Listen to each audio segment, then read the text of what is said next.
नमस्कार, माझं नाव Vaibhav Dangre, Adishri trading Akot, Dhanvantari distributor shoppe Akot. नमस्कार सर. नमस्कार. आपलं नाव? मी प्रसाद पाटील, कोल्हापूर. शिक्षण आपलं? माझे MSc agriculture, agronomy department. RPS 76 आहे तुमच्या हात?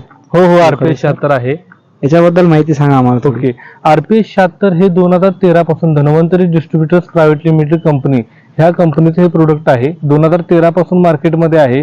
अतिशय सुंदर असं प्रोडक्ट आहे, गाजलेलं प्रोडक्ट आहे. मार्केटमध्ये जास्तीत जास्त सेल देणारं प्रोडक्ट आहे आणि ह्याची जी आपली रेंज आहे ते अर्धा लिटर आणि 1 लिटर आणि 5 लिटर मध्ये अवेलेबल आहे. आणि हे जास्तीत जास्त शेतकऱ्यांनी वापरावं. आणि सगळ्यात महत्वाचं काय, याचं वर्किंग कसं आहे लक्षात घ्या. हे जमिनीमध्ये ऑर्गॅनिक कर्ब वाढवण्याचं काम करतं.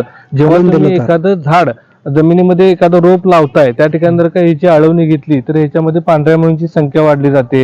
त्यानंतर तुम्हाला सांगतो सूक्ष्मजीवांची वाढ चांगल्या पद्धतीची होते. त्यानंतर पोषक अन्नद्रव्य पिकांच्या कक्षेमध्ये आणण्याचं काम हे प्रोडक्ट करतं. त्यानंतर कोणतेही जर का केमिकल वगैरे असेल, अन्नद्रव्य विषारी अन्नद्रव्य घटक दूर करायचं काम करतं. आणि नंतर मातीचा पोत सुधारतो. मातीचा पोत सुधारणं सगळ्यात महत्वाचं घटक आहे, कारण ऑर्गॅनिक कर्बाचं प्रमाण वाढलं जातं. किती पर्सेंटने वाढतं सर ऑर्गॅनिक? 0.1% वर्षाला वाढलं जातं. तुम्ही एकराला 1 लिटर आळवणी आणि 1 स्प्रेइंग करणं गरजेचं आहे.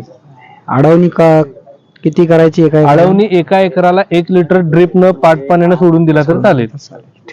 आणि याची फवारणीतून पण रिझल्ट चांगले. फवारणीला डोस किती आहे सर याचा? 50 मिली प्रति पंपाला घ्यायचा आहे. आणि 50 मिली प्रति पंपाला घेताना तुम्ही फवारणी आळवणी करू शकताय. फवारणी केल्यानंतर 5व्या-6व्या दिवशी तुमच्या पिकामध्ये फुलधारणा चांगली होणार आहे, फुटव्यांचं प्रमाण वाढणार आहे आणि सूर्यप्रकाश संस्था वाढल्यानंतर आपल्याला काळोखी पण चांगली येणार आहे.